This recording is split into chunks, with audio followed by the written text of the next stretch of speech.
This is Retro Request. This retro request is for Halloween by Bambi Bino 666. This movie is only 90 minutes, so to open the film, we zoom into a pumpkin slowly for 2 minutes. We see Michael's point of view. He's spying on his sister, who's supposed to be babysitting him. She's making out with her boyfriend, and they're going to go upstairs to fool around. Exactly 1 minute later, we see the boyfriend coming downstairs putting his shirt on. There's been no break in continuity, so it's implied that he went upstairs, took his shirt off, and they fooled around for less than a minute. Michael goes upstairs, finds his sister topless, and stabs her to death. Michael is 6 in this scene. He murders his sister easily. It's later revealed that Michael's sister is 15. The actress portraying her was of age, but the character is 15. So within the world of the movie, we all just spied on a naked 15-year-old girl.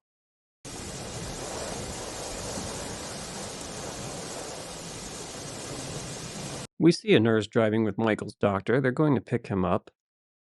And there's a bunch of crazy people.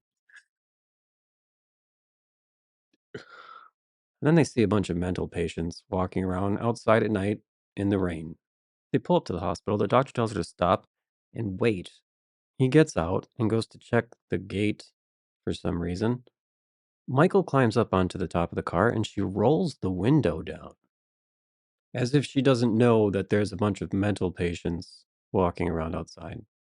Michael pulls on her hair for a second, which scares her out of the car, and then he steals the car. Now, a lot of people have pointed out the fact that Michael's been institutionalized for 15 years since he was 6, so how would he know how to drive? And in reply to that, others have said perhaps he watched people driving while they were transporting him from one place to another. And he's just smart and figured it out. That being said, the town that he drives to is 150 miles away, and he's driving at night in the rain without GPS or a map or anything for the first time. So yeah, I guess he's pretty smart. So we see the main character. She's leaving her house, and her dad, I think, reminds her to drop the key off at the Myers place because people are stopping by to take a look at it later. They're coming by to look at the house at 10:30. Be sure to leave it under the mat. So she's walking around for a while.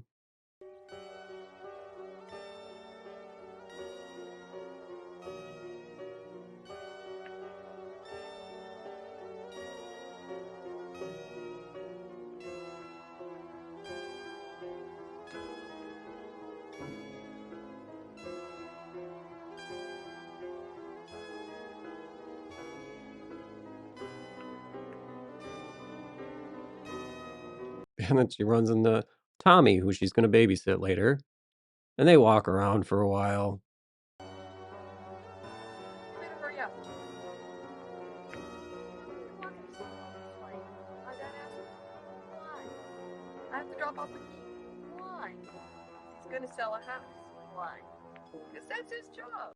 And as she drops the key off, we see that Michael is in the house. And then we see her walking away from the house for a while. I wish I had you all alone. Just the two of us.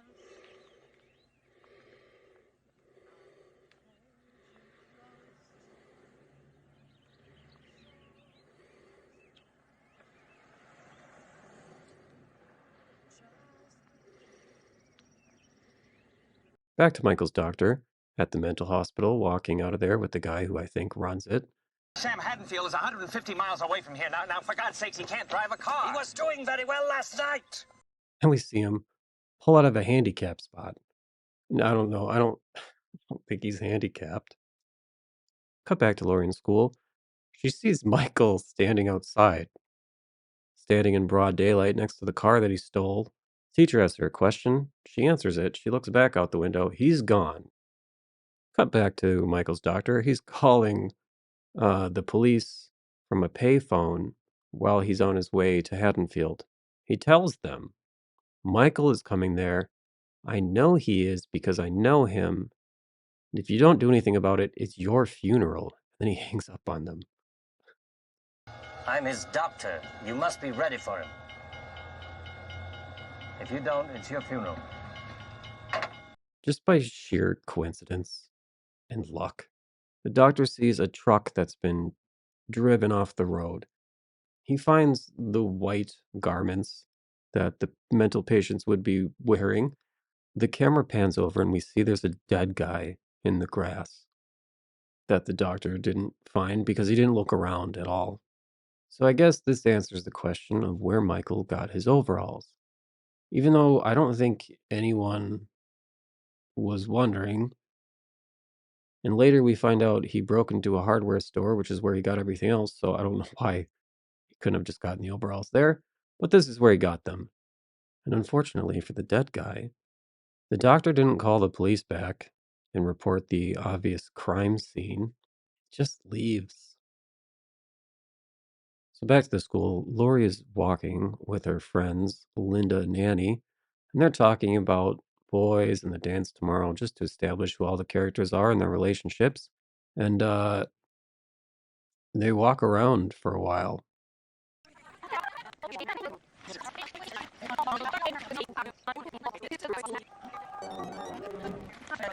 Lorie sees Michael standing behind a bush, and he disappears behind the bush. So her friend goes to look behind the bush. Michael's not there. She tells Lorie, come over here. He wants to talk to you. And we see her walk over there.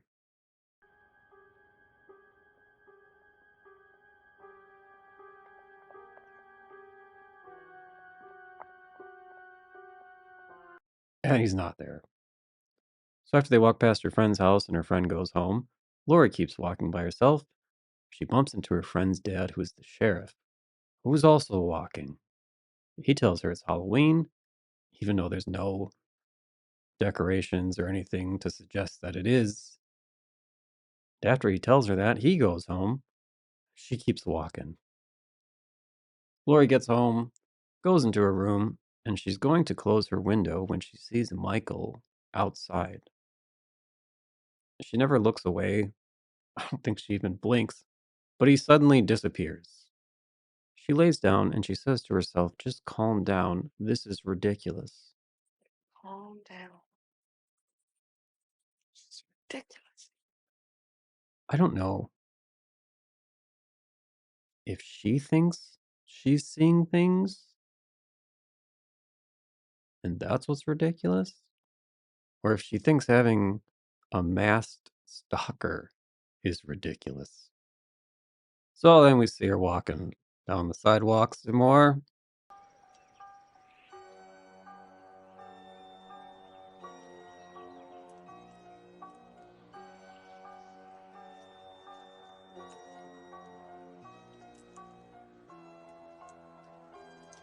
She sits down because she's waiting for her friend to pick her up. Her friend pulls up in a car across the street, so then we get a shot of her walking across the street.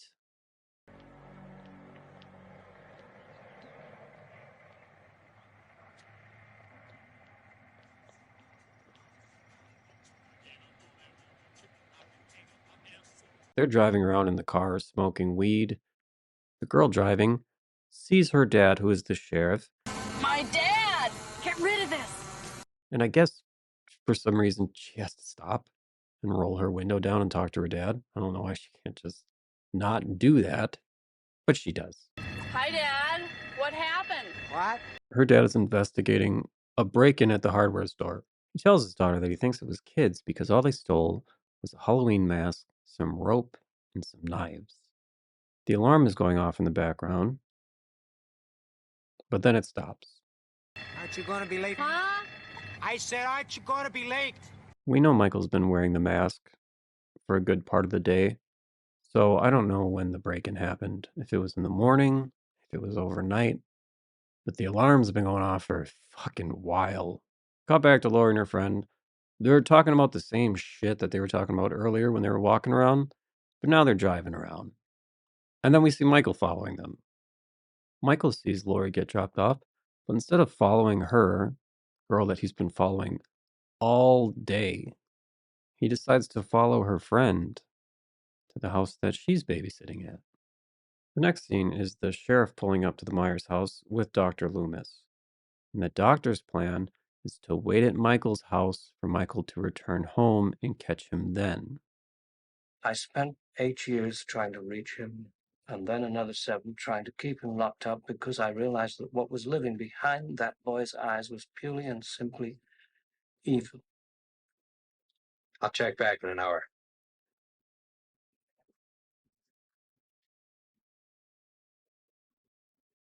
So Annie's babysitting this kid, Lindsay, and then her boyfriend calls and asks her to come pick him up so they can hang out. So she drops Lindsay off with Lorie, and Lindsay and Tommy are going to hang out and watch scary movies while Lorie watches them. So we see Annie walking around for a little bit.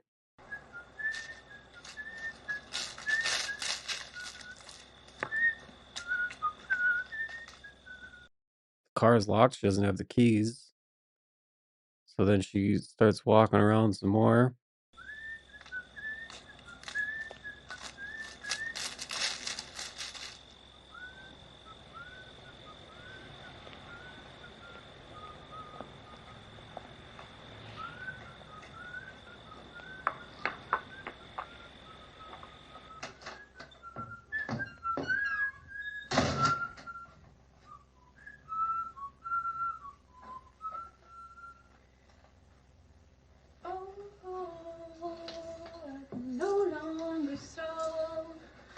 She walks back to the car and opens the door without unlocking it.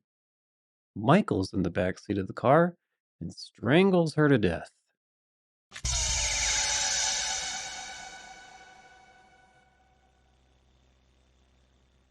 Cut back to the kids, and they watch TV for a while.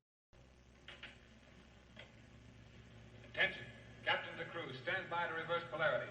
Standard Class A security will be maintained upon landing. And until further notice, all hands will wear sidearms. That is all. Artificial gravity off. Half flux. Cut primary coils. Primary's cut, sir.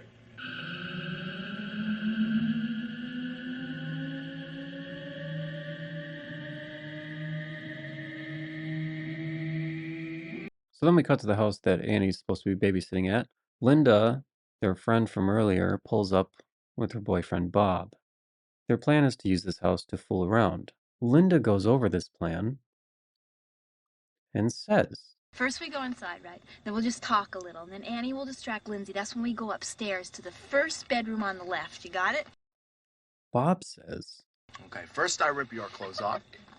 Don't rip my blouse. It's expensive, idiot. Then you rip my clothes off. Then we rip Lindsay's clothes off. Yeah, I think I got it. I don't know if he meant to say Annie, implying that there was going to be a threesome, but he definitely says Lindsay, who is the little girl. Lindsay, get this dog out of the kitchen right now. Then we rip Lindsay's clothes off. Yeah, I think I got it. So between that and the topless 15-year-old from earlier, I don't know how I'm feeling about the makers of this movie. So Lynn and Bob are fooling around. Bob goes downstairs to get some beer, and Michael's down there. Michael stabs him, and he just dies.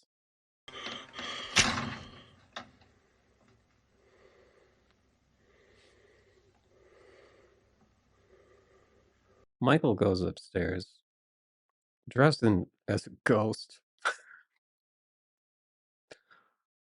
Michael goes upstairs to the room that Linda's in, wearing a sheet like a ghost, and wearing Bob's glasses, to give her the impression that it's Bob being funny. Michael wears a mask, so I don't know why he has to dress as a ghost, but he's got a costume over his costume. She removes the blanket to show him that she's naked, and she asks him if he likes what he sees. But he's wearing Bob's prescription glasses, so presumably he can't see. So he stands there for a while like a weirdo, not saying anything, and she decides to turn her back to him and make a phone call. At which point he strangles her to death with the phone cord. Considering he can lift Bob with one hand, it's quite the struggle. Cut back to Dr. Loomis. He sees the stolen car parked down the street, which you think would validate his idea that Michael was coming back to the house. But instead of waiting there, he decides to start running around. Cut back to Lorie. She hasn't heard from her friends in a while, so she sees that the kids are asleep and she decides it would be okay to leave them home alone as she walks across the street to check on her friends. So she looks at the house across the street and she decides, I'm going to walk over there.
She goes inside the house.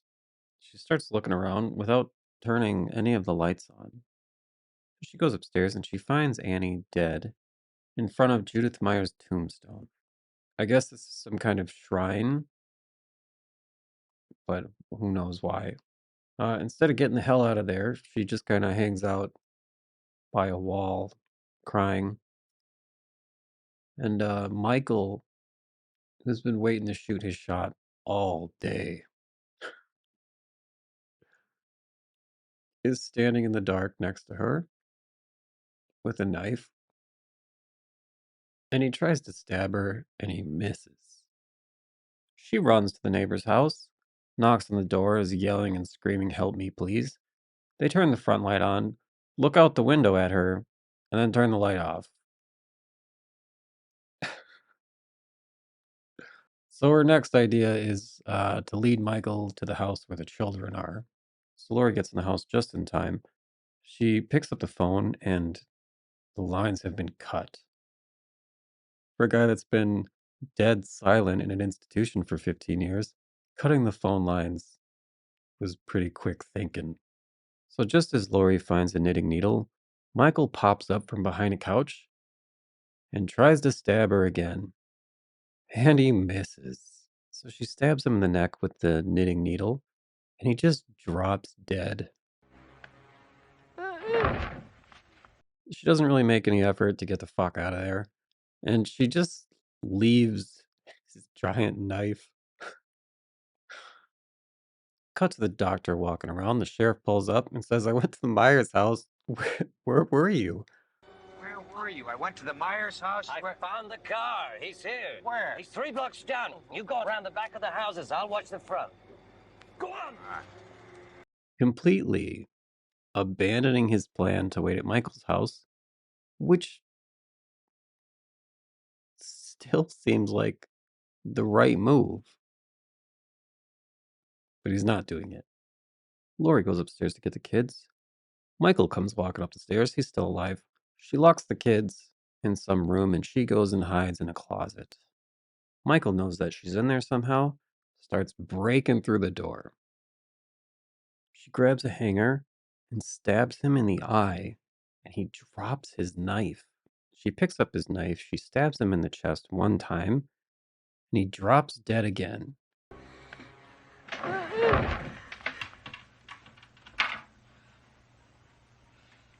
So she's like, it's over. And she drops the knife right next to his body and starts to limp away. She gets the kids. She tells them to go down the street, call the police. She's not going to leave the house for some reason. She's just going to sit there with her back to the guy that is trying to kill her. Kids go running and screaming out of the house just as Dr. Loomis is walking by. So that was lucky. He doesn't ask them what's going on, but he knows. Michael sits up. He doesn't grab his knife. He knows the stabbing thing isn't working so well. So he's going to go back to good old-fashioned strangling.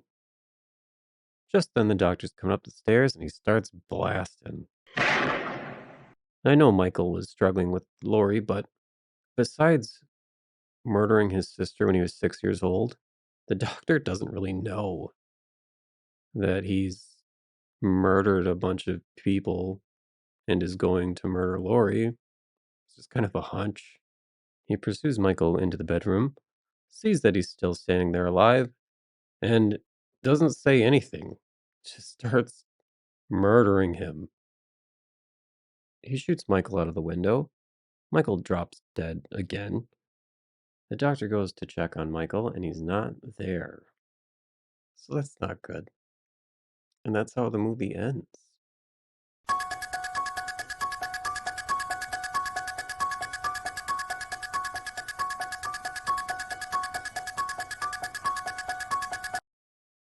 So maybe they address it in one of the sequels, but they don't really come back to the sheriff who was told that there's a mental patient running around the town, probably going to kill people. He doesn't have anyone check on his daughter who's babysitting a kid alone, and she's one of the people that gets killed. So besides that and all the walking, this movie is a fun classic that I recommend. Thank you for your request, Bambi Bino 666. One, if you're wondering where the Silver Bullet review is, if you follow my Instagram or TikTok or watch my shorts, then you already know that I recorded the whole thing with a piece of hair on my face. So that one's being redone. And maybe I'll put the fucked up one on my Patreon or something to try to get people to go over there. But anyway, thank you for watching, and we'll see you in the next one. Bye. Oh, and I forgot to mention the guy that played Michael Myers, Nick Castle, would go on to become a director and direct Dennis the Menace and Major Payne. So there's a fun fact for you. See you next time.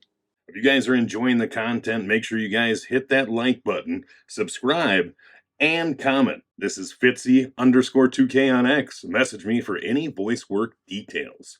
Thank you, and we'll see you in the next one.